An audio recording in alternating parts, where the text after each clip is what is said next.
लड़की की कहानी जिसे शादी के बाद घर की चार दीवारी में घुटन होती है। एक लड़की की धूमधाम से शादी हुई।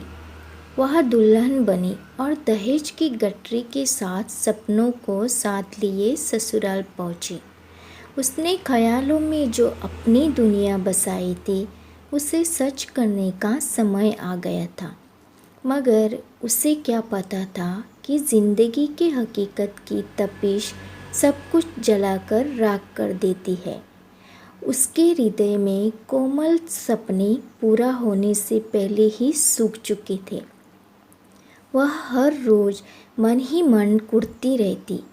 उसे लगा शायद यह कुछ दिनों की बात है, फिर सब कुछ सही हो जाएगा। वह उस आस के सहारे जीने की कोशिश करने लगी।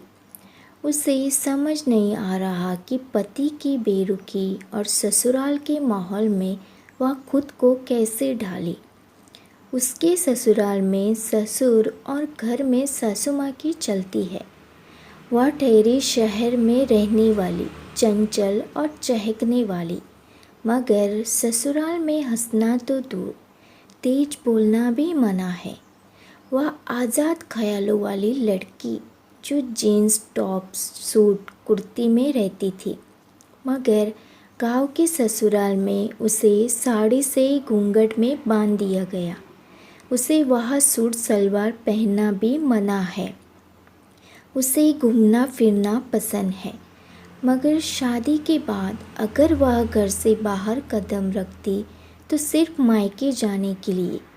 उसका तो मायका जाना भी कम ही होता है। वह एक बच्चे की माँ बन गई, मगर उसे मालूम नहीं है कि पति का साथ क्या होता है। प्रेम करना तो दूर, पति तो उसका दोस्त भी नहीं बन पाया। वह हर रोज़ कोशिश करती कि पति उससे बात करे, उसके साथ चीज़ें शेयर करे, मगर पति को उसकी किसी बात से कोई फ़र्क नहीं पड़ता। वह ना साथ बैठता है, ना कहीं मतलब रखता है। उसका एक ही काम है, सिर्फ घर वालों के लिए काम करना, उनके लिए खाना बनाना, घर देखना और बच्चा संभालना।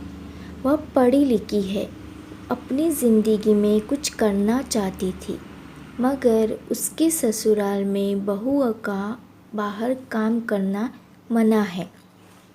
जहाँ ससुर और जेठ खड़े हो वह उसका जाना मना है। फिर नहीं करना तो दूर की बात है।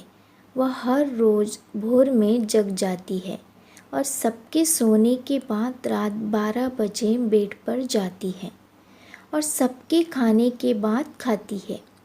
वह कहती है कि मुझे इतना समय नहीं मिलता कि मैं अपने शौक़ पूरे कर सकूं। मेरी जॉइंट फैमिली है, मगर बच्चे को कोई नहीं देखता। मेरे ऊपर घर की बहू और माँ होने की जिम्मेदारी है। उसे आज की सोच रखने वाली लड़की से बात करना भी मना है। उसकी सहेलियाँ तो शादी के बाद ही छूट गई। उसे ऐसा लगता है कि वह घर के कोने में पड़ा हुआ कोई सामान है जिससे किसी को कोई मतलब नहीं है। उसकी हालत घर की नौकरानी जैसी है। अब उसकी न कोई चाहत है न सपने। वह कहती है पति को मुझसे और मेरे बच्चे से कोई मतलब नहीं रखते हैं। कई बार तो हमारे 3-3 4-4 दिन बात नहीं हो पाती। पति कहीं बाहर जाए तो मुझे एक फ़ोन तक नहीं करते। मुझे नहीं पता कि पति का प्यार कैसा होता है। वे मुझे कहीं बाहर लेकर नहीं जाते। घुमाना फिराना तो दूर की बात है। वो कहते हैं कि उनको ये सब पसंद नहीं है। वे अपने परिवार में ही व्यस्त रहते हैं। ऐसा लगता है मेरे प्रति उनकी कोई जिम्मेदारी नहीं है। मैं बात करके देख चुकी हूँ, मगर शादी के 4 सालों बाद भी उनके व्यवहार में कोई सुधार नहीं आया है। मैंने मायके वालों को अपनी पूरी कहानी बताई। वो कहते हैं बेटा तुम्हें ही संभालना होगा। हम क्या कर सकते हैं? तुम्हारी शादी हो गई है, तुम्हें ससुराल वालों के हिसाब से रहना होगा। मैं क्या करूं?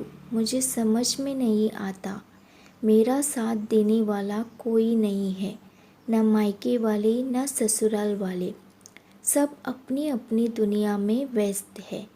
मेरा मन करता है कि मैं कहीं चली जाऊं, मगर मेरा बच्चे का क्या होगा और मैं जाऊंगी कहाँ?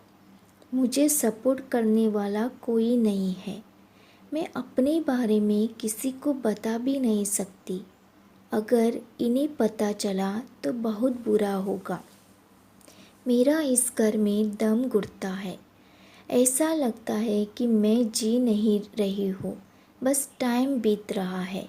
मैं जब दूसरे कपल की हंसती खेलती तस्वीरें देखती हूँ तो सोचती हूँ मेरा ऐसा समय कब आएगा।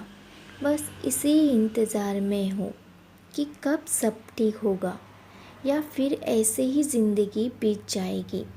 मेरी लाइफ में शायद खुशियाँ नहीं लिखी, किसी जन्म की पाप भोग रही हूँ।